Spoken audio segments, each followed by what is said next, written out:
guys, welcome to another episode of VTEC Academy. Somebody's about to get schooled.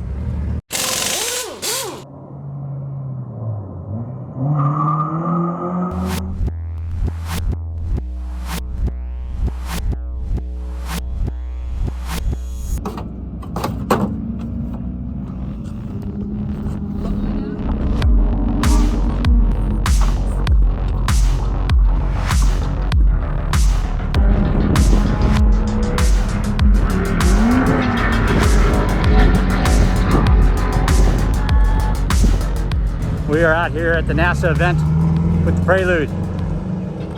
I don't know if you just heard that. It's got a really tall first gear. We're testing out our new Quaife gearbox. Requires a little more RPM to get going rather than usual. We're gonna see how Tage Evanson does with the Prelude. He's out there testing it. We went out once today. Had a little bit of an issue with the front brakes. They went away after about 3 laps. We flushed the system out, put some fresh brake fluid in, and noticed at the time the rotors were on backwards, so they probably weren't exhausting air like they are designed to, as efficiently as they're designed to. They will work backwards, just not as well.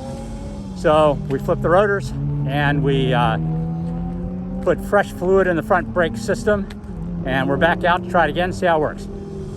Anyway, right now he's running in HPDE4 just to do a quick test before he does race qualifying, which is in about 20 minutes. Just want to make sure the brakes are up to snuff because we don't want to go out there full blast without front brakes. That would be a little bit scary. Anyway, guys, thanks for joining us. Let's see how he does.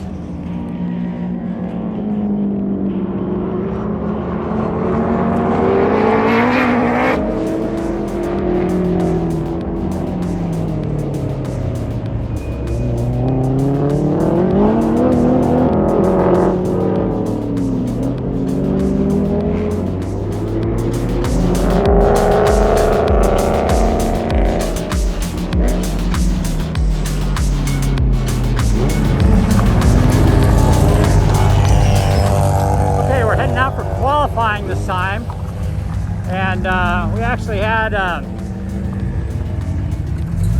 little bit of tuning we did after that 1 lap run.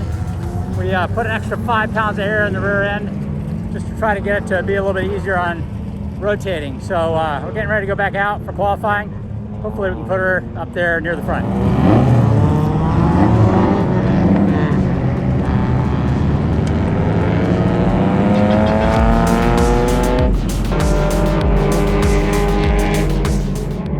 Pretty quick on that with the Miata.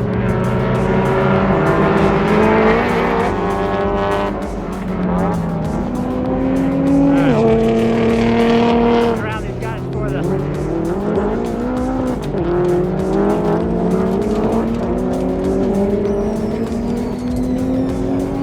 the GTR catches up. Looks like the GTR got held up. Looking at it, looks like he qualified number 3 behind the BMW and the GTR cars. He usually beats in the Civic.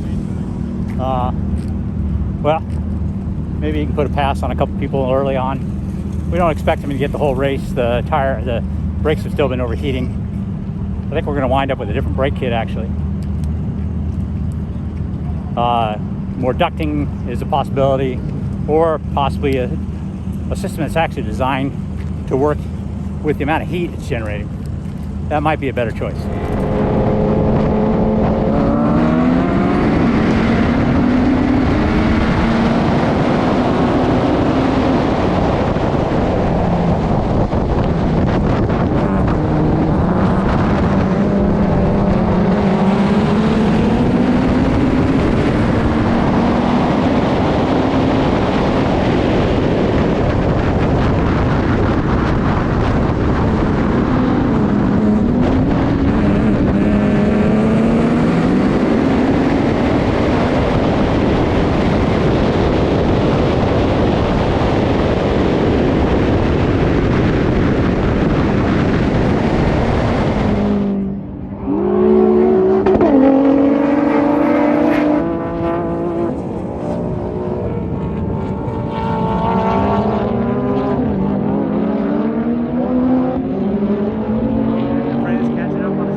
Well, let's see if he can pass him this lap.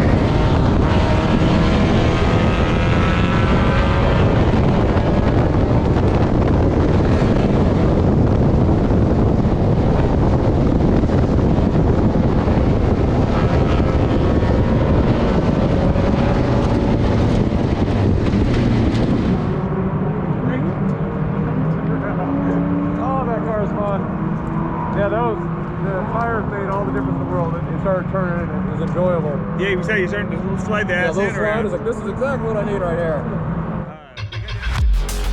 I'm here with Tage Evanson here at the NASA event in Arizona. Tage is the NASA director and owner for the Arizona chapter. And basically we had him out testing the Prelude because he's an accomplished driver, very, very fast. You've driven for us in other events, driven your own cars in many events. In fact, you usually dominate out here in your Civic. So, Yeah. but it's down for a supercharger. Yep. So we decided to test the Prelude out. So my feelings are, basically we wanted to test the transmission today. That's really what we wanted to do. So we have a Quaife in it. Yeah, I'm sold on that. Like, oh, how can I convince the wife to drop? GoFundMe. We'll Yeah, a do little more. I gave her the number. She was like, what? Cha-ching! Testing as far as the transmission, awesome. I mean, the beauty is whether the fluid is at ideal temperature, cold, or boiling hot. I mean, it still shifts. It still shifted great. Yeah, it shifts the same. I mean, that's the nature of how the mechanicals work inside.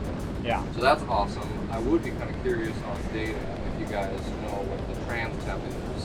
To know what is that thing doing? I don't know if we put a temp sensor in it yet, but we can do that because the HON data is set up for input, so we could do a temp input and start data logging next time. So, and Keith thinks he already has a brake problem solved because he has a setup on one of his Corvettes he thinks will work really well on that.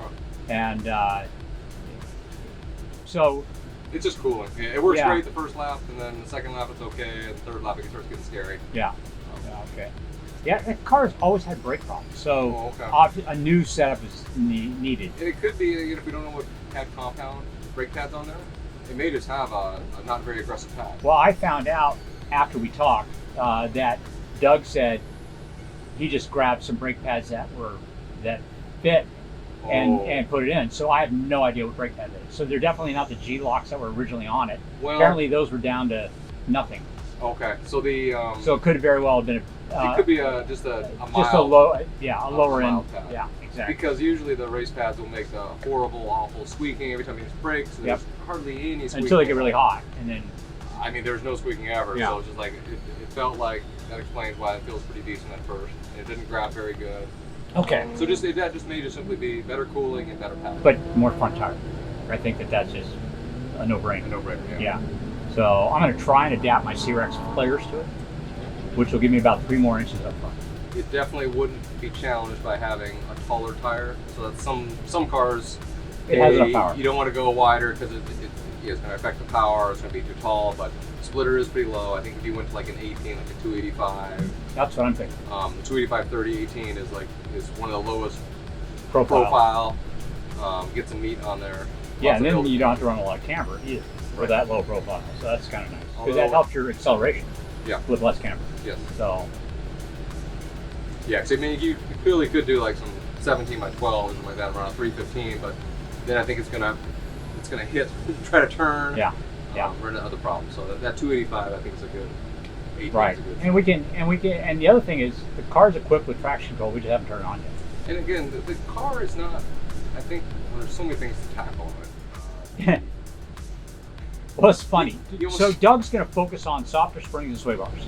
That right there, I think, will fix. It doesn't necessarily need more power. I mean, the brakes, but if the car would just turn to get the attitude correct, you can roll on the gas a little sooner, and it will drop the lap times dramatically. I'm just Right. having to wait before I can get on the throttle, or I gotta flick it, toss the car to where it's probably a little slower, but hey, now I'm at least pointing in the general direction. I can start flooring it a lot earlier. Yeah. It looks a little cooler. It's a lot Yeah, we watched out there It on is that fun, one but corner. It's Yeah. not the safest way For to sure. lap Well, after lap. yeah, it's not a way to run a whole race. It's Right. a way to make a fast lap.